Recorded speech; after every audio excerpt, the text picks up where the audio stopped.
lecture, we'll continue our discussion of how you take advantage of or analyze the internal situation in the value chain by talking about benchmarking. So we introduced a little bit in the discussion on the value chain. Benchmarking is the way that you look at each of the different areas and begin to explore and understand better how competitors are performing and how you're performing. Understanding how, if people in the industry are doing a similar function, how people that do it the best and most effective way, how they're doing it, so that you can, that's best practice, how you might be able to implement something like that and at least get parity with competitors with respect to performing various functions. You typically benchmark and meet the benchmark of organizations that are doing things that are not necessarily your differentiation or your core advantage, but it's something where you don't want them to build an advantage on you by doing something in the value chain better than you do it. So it's more of a defensive move, bringing yourself to benchmark levels. No one can then beat you on that particular part of the value chain if you're moving forward at that level. So what you want to do is look at various high-value activities within the organization. You want to adopt the best practices and technologies that other people are using, implement them. Now that is by internal to your organization and how your organization works. You have to be a little careful not to try and import somebody else's culture into an organization that has a very different culture. You might relocate resources and activities and consolidate things if that's a best practice. It's not just how you do things, but it might be where you do things and what you do and how you go about doing logistics and those kinds of things. You might look for other purchasers or other buyers, other suppliers, who might have a lower cost. You might work with, try to find better contractors, better support, and maybe even think about the kinds of or the locations that you have your various offices in, and what kind of support you have from the labor force in those various areas.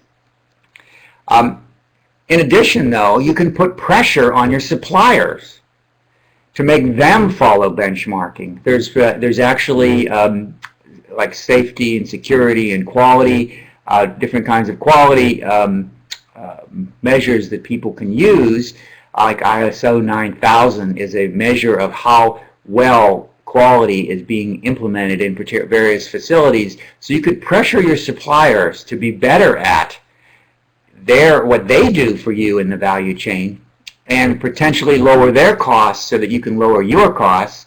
And you could provide some of that feedback too by maybe going and looking for substitutes. You don't want to be relying on a single supplier. You get 2 suppliers or 3 suppliers.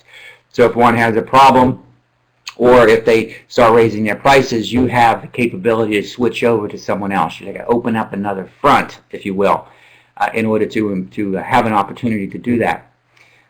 You also might want to work with firms so that they can provide some additional value that only you can get, some differentiation. Maybe there's some colors of a product that you're selling. If it is a technology product of some kind, maybe there's a very nice kind of color that color, intonation or whatever that you like, and you think that if you sell that, you don't want anyone else to be selling a similar product of a similar color. Apple would control the colors that it offers. Someone can offer a similar gold phone, but not exactly the same tones, for example, that allows you to differentiate.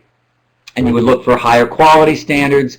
You would try to coordinate with them to have shorter inventories. In other words, they want to ship you 50 products, and then you hold them in inventory. Well, you have to pay for that in your income statement, on your balance sheet, but you have carrying costs on your income statement.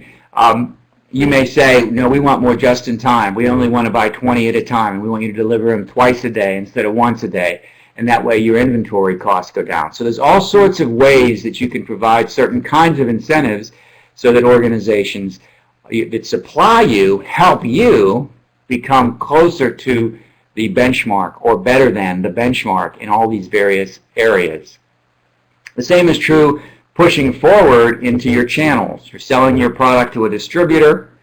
You might want to pressure them to reduce the costs or to take more of your product ahead of time. That is, you can ship more of your product and they may even pay for it ahead of time. Those kinds of things that allow you to become position the pieces of the value chain that you do internally, that you have more strength in the internal operation. You also might want to identify win-win opportunities of opening up. If you're selling in some sort of retail outlet, that distributor might negotiate with the retailer, your distributor, it's you, but your distributor, you press them to negotiate with a retailer to have a separate place, a little separate store within a store for your products and services, those kind of things. And at the same time, reducing your distribution strategy. So what you're doing really is pushing forward not just the part that you're developing to reduce costs internally, but also developing how do you do that by pushing back to the people that supply you and taking advantage of that, and pushing forward to the people that you supply and taking advantage of that as well. You can also use your relationships along the value chain to be providing something no one else can provide. Some sort of cooperative advertising where you sell and the distributor or the retailer sells, and you actually help them in the advertising with your brand.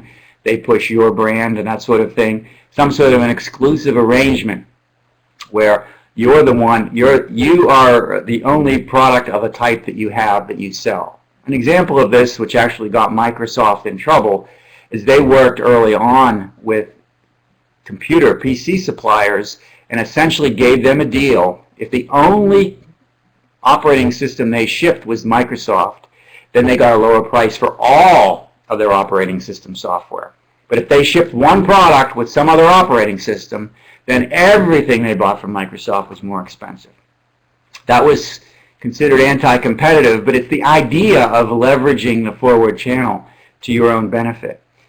And then you want to create practices and standards in the downstream that make it easier, more cost-effective, and more differentiated, better in terms of what your customer sees and how often they see their product and how well you're positioned as a different product than what your competitors have to offer.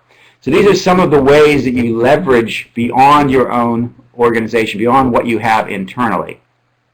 You can either, or both, and we'll talk about this in the next module when we talk about, in the module that we talk about different strategies. You could either make sure you're lower cost in everything, or you could try to be lower cost or at parity in things that aren't that important, but then come up with some particular value element that differentiates you, and that might be something your supplier does, it might be something you do, that you have control over and exclusivity on, it might be something that you do, or it might be something that one of your retailers does along with you, so that you're positioned as to have this specific spot in the store or whatever. Maybe you're the only one sold in, for example, if you're the only product of your type sold in Walmarts or Targets, that would give you a differentiated advantage. So those are the two things that you can do by leveraging your supply chain, leveraging your value chain, I should say. So that's the sorts of things that we describe and we think about when we talk about the value chain.